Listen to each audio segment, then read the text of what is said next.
Assalamualaikum warahmatullahi wabarakatuh. Halo kawan pajak, apa kabarnya hari ini? Salam sehat buat kita semua. Saya buka dengan pantun. Jalan ke pasar membeli salak, tidak lupa beli delima. Berjumpa lagi hai kawan pajak di podcast Jejak episode kelima.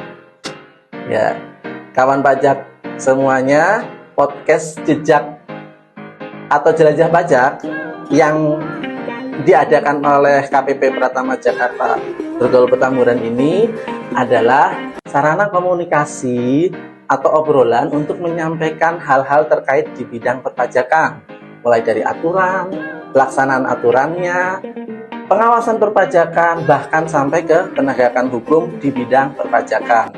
Dan untuk Jejak Podcast kali ini, saya Tri Mulyanto, penyuluh KPP Pratama Jakarta Grogol Petamburan yang akan memandu podcast kita kali ini. Baik kawan pajak, ada kalanya kawan pajak itu mendapatkan surat dari kantor pajak yang biasa disebut SP2DK atau surat permintaan penjelasan data dan atau keterangan, dan diminta untuk menghubungin akun representatif. Biasanya di dalam surat tersebut dituliskan nama akun representatifnya agar untuk dihubungin atau biasa kita sebut dengan AR. Kawan pajak tidak perlu bingung, tidak perlu galau, langsung saja kawan pajak hubungi nomor yang dicantumkan oleh AR itu, karena itu adalah bagian dari tugas seorang AR dalam rangka pengawasan kepada wajib pajak. Nah, oleh karena itu, di episode kelima kita kali ini, kita mengambil tema pengawasan pajak. Untuk podcast kita kali ini, kita kedatangan narasumbernya langsung, yaitu akun representatif atau kita sebut AR aja ya nanti ya untuk kedepannya, yaitu Mas Yoga. Apa kabarnya Mas Yoga? Alhamdulillah baik, Mas Tri. Baik, nah tadi pembukaan saya udah ada pantun, saya juga ada pantun buat Mas Yoga. Naik bus ke Salatiga, Cakep. pulangnya naik kereta. Cakep. Selamat datang Mas Yoga, sang AR teladan kita. Terima kasih, Mas Tri. Baik, sebelum kita mulai, saya perkenalkan dulu. Beliau adalah bernama lengkap Yoga Sujoko, akun representatif Seksi Pengawasan 2 KPP Pratama Jakarta Grogol Petamburan, dan untuk tahun 2002 kemarin mendapatkan predikat sebagai AR kewilayahan terbaik KPP Pratama Jakarta Grogol Petamburan. Tepuk tangannya nih. Terima kasih, Mas Tri. Ya, oke, Mas Yoga, kita langsung saja ke inti obrolan kita hari ini. Kita ngobrol santai aja terkait dengan tugas seorang akun representatif seperti itu. Nah, yang pertama nih Mas Yoga, sebenarnya siapa sih itu AR gitu? Terus kerjaannya ngapain gitu?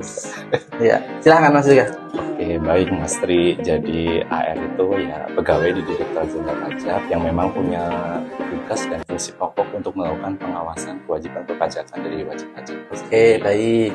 Jadi ya kalau dijabarkan tugasnya cukup banyak, ada beberapa. Yang pertama mengawasi patuhan WP dan kemudian menerbitkan surat edaran. Dan juga diwajibkan untuk melakukan kegiatan pengumpulan data lapangan. Kemudian kita juga melakukan tindak lanjut atas data-data perpajakan dari internal maupun eksternal. Jadi intinya kita ya mengawasi lah WP dari awal sampai akhir.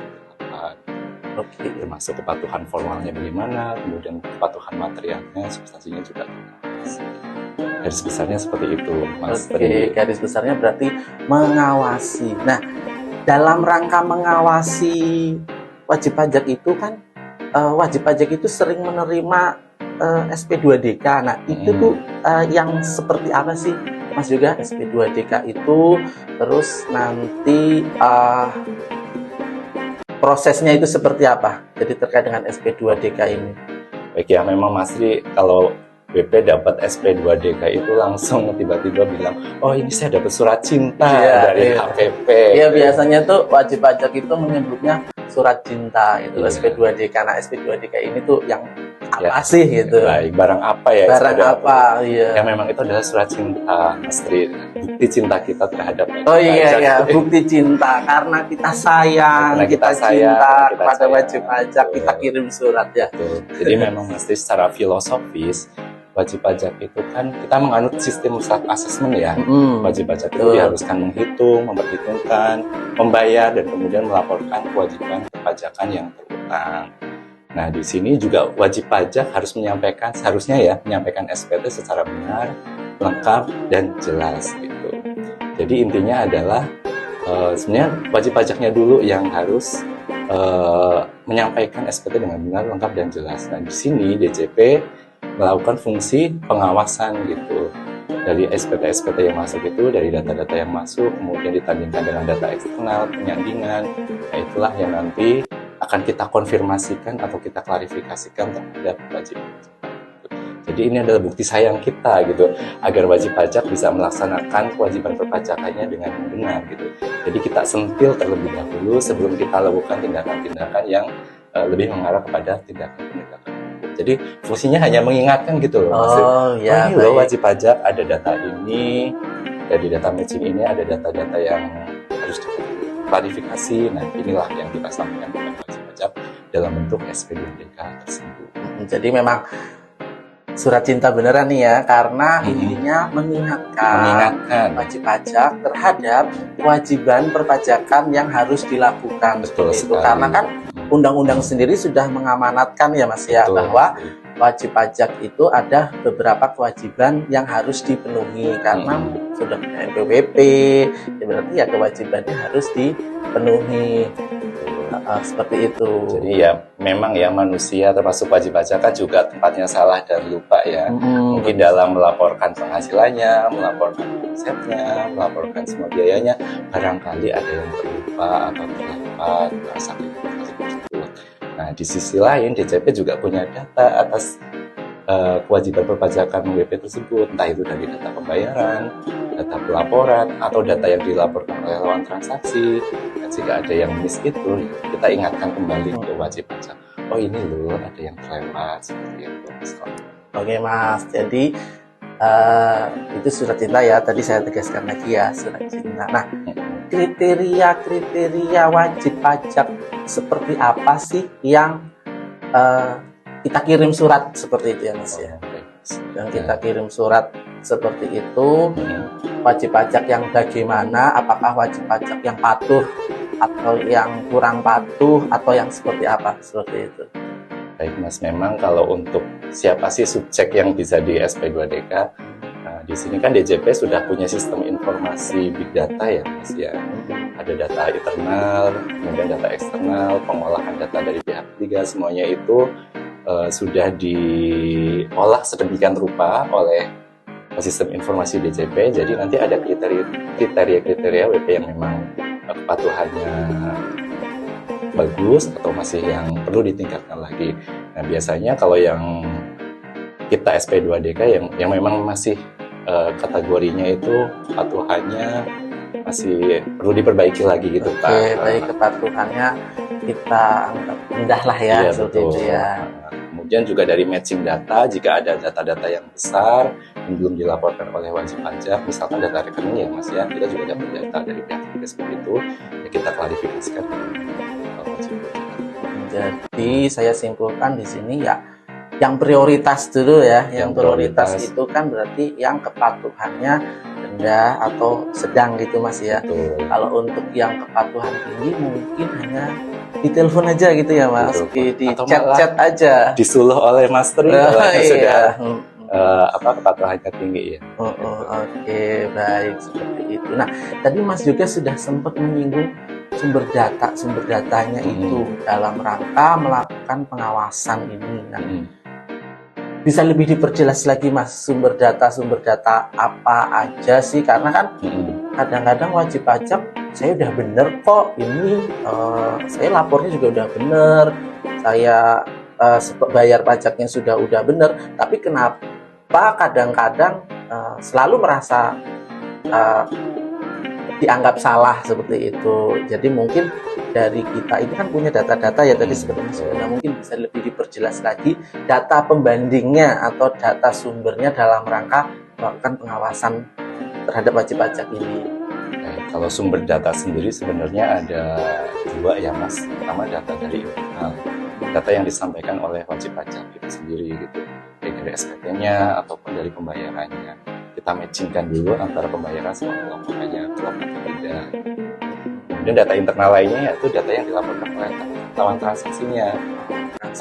Misalkan ada pembelian dari lawan transaksi tetapi tidak dilaporkan. Nah, di sistem kita muncul, ternyata BP ini membeli sesuatu dari pihak lain, tapi kok ketika disandingkan dengan SPT-nya tidak ada. Itu juga bisa menjadi bahan klarifikasi di dalam SP2DK. Kemudian data internal lainnya kalau dalam lingkup Kemenkeu ya data-data dari bea cukai, misalkan ekspor impor. Kalau ada yang memang tidak dilaporkan bisa muncul menjadi suatu pemicu untuk dilakukannya SP2DK. Kemudian data-data eksternal, data dari ILAP ya kita menyebutnya, instansi dari instansi lain. ILAP itu dari eksternal ya, dari eksternal, dari lembaga lain di luar Kementerian Keuangan. Misalkan dari perbankan, OJK, itu berupa data rekening, itu juga masuk ke DJP. Kemudian juga ada data-data investasi dari PKPM, itu juga masuk ke DJP. Kita sandingkan lagi gitu data-data itu dengan apa yang telah dilaporkan oleh WP itu match atau tidak gitu, sesuai atau tidak gitu. Jika sudah sesuai ya berarti memang WP-nya sudah comply, sudah mampu. Tapi kalau tidak cocok, ya itulah yang kita klarifikasikan ke wajib pajak. Iya, jadi sifatnya kita klarifikasi dulu ya. Langsung kita judge nih. Kita nggak judgement BP kurang bayar atau enggak gitu. WP salah nih, kamu salah. Jadi kita klarifikasi dulu dengan namanya yang surat SP2DK itu tadi ya. Juga ya. Jadi kawan pajak ya nggak usah bingung, nggak usah takut, nggak usah galau gitu.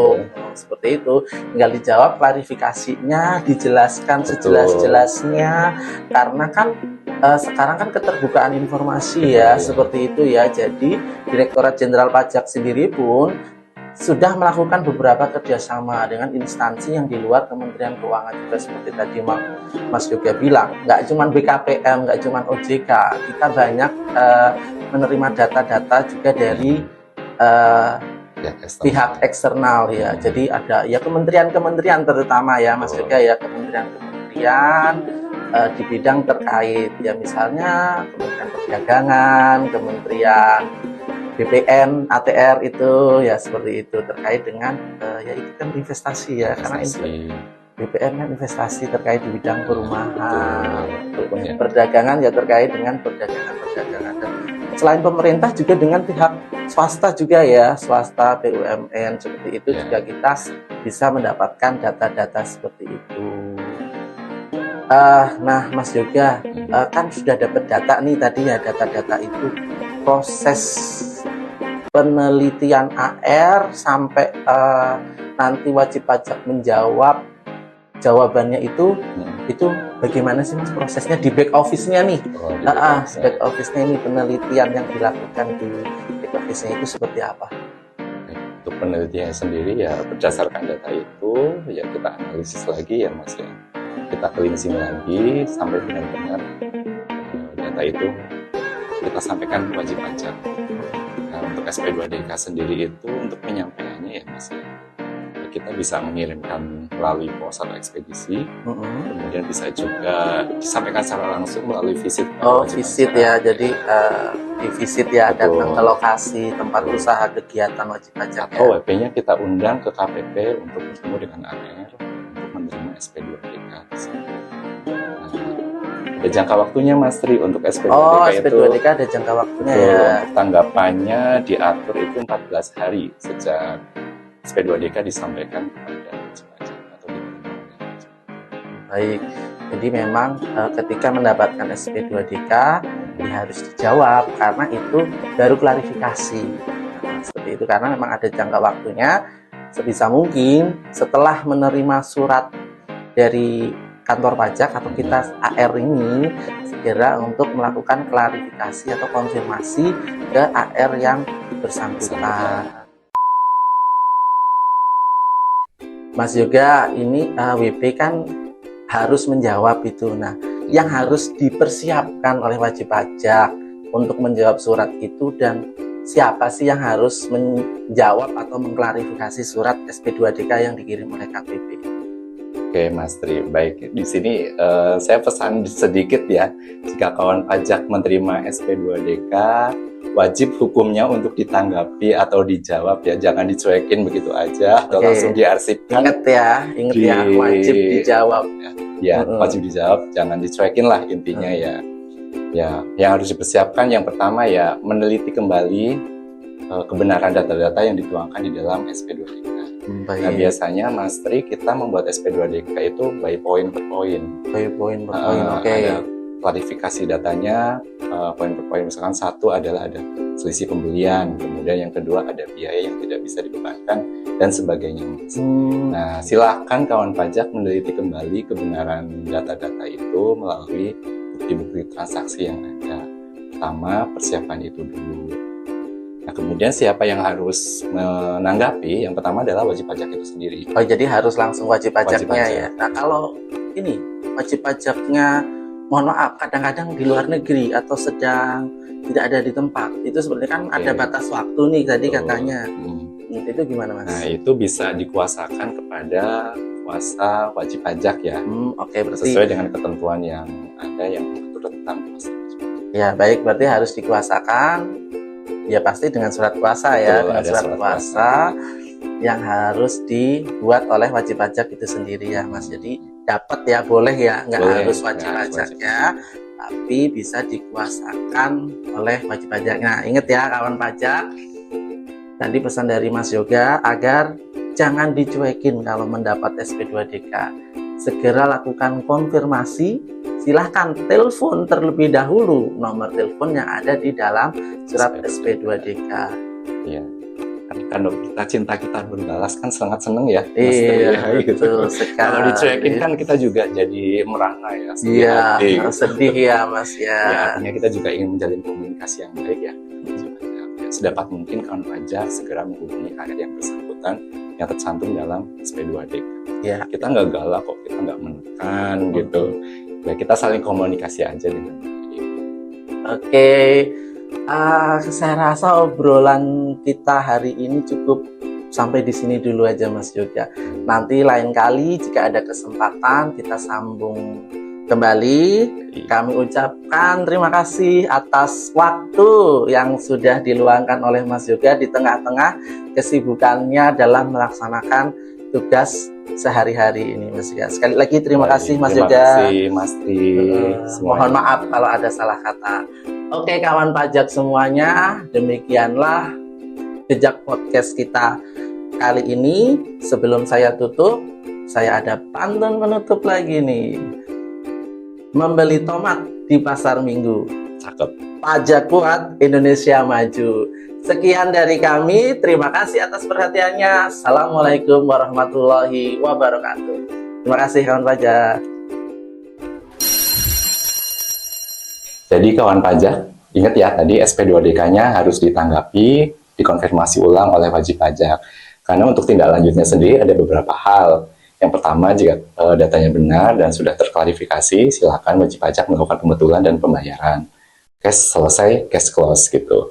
Tapi kemudian jika ada hal-hal yang masih menjadi dispute atau perbedaan pendapat antara wajib pajak dengan kami, pengawas pajak, nanti mungkin bisa dilanjutkan ke tindakan selanjutnya, yaitu pemeriksaan pajak, usulan pemeriksaan pajak. Atau memang benar-benar kalau wajib pajak sudah melakukan tindak pidana perpajakan, ada indikasi kuat tindak pidana perpajakan, nanti akan diusulkan ke pemeriksaan bukti permulaan.